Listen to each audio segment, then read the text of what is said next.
கன்னி ராசிகளுக்கும் பொதுவாக கும்பத்துக்கும் ஒர்க் அவுட்டே ஆகாது, நாட் ஒர்க்கபிள் அப்படின்னு சொல்ல பார்த்தீங்கன்னா எப்பவுமே பிரச்சனைக்குரிய ஆட்களாகவே இருப்பான்.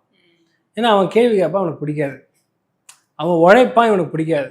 கும்பத்தை பொறுத்த வரைக்கும் மற்றவங்கனால நமக்கு பெனிஃபிட் நடக்கணும், அது அப்படிதான். இவங்க உழைப்பாங்க, ஆனால் மூளையினால் உழைப்பாங்க, ஃபிசிக்கலாக இருக்காது. ஃபிசிக்கலாக அதுக்குள்ளே இறங்கி ரொம்ப சிரமப்பட்டு ஸ்க்ராட்ச்லேருந்து ஆரம்பிச்சு அப்படி போகாது. அது ஒரு பெரிய ஒரு வேரியேஷன் சொல்லுவோம், அது பொதுவாகவே இருந்துட்டு இருக்கோம்னு சொல்லுவோம். அதுக்கும் மேலே ரொம்ப கவனமாக இருக்க வேண்டியதுங்கிறது மகரத்துக்கிட்ட. மகரத்துக்கிட்ட நம்ம என்னவோ அதுதான் ஆகணும், ஆனால் வேற ரூபம்.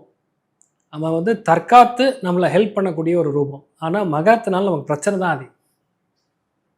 இவங்கெல்லாம் கொஞ்சம் நம்ம பார்த்துக்கணும்.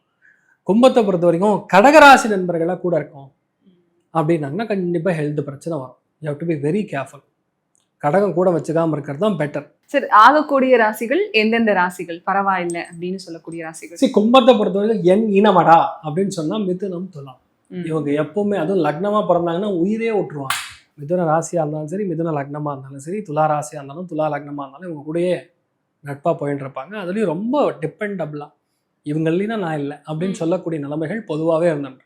ஸோ அதனால் பயங்கரமாக ட்ரஸ்ட்டு பில்டப் பண்ணக்கூடிய ஸ்தானம்னா அது வந்து இந்த துலாமும் மிதுனமும் ரொம்ப அதிகமாக கனெக்ட் ஆகும்.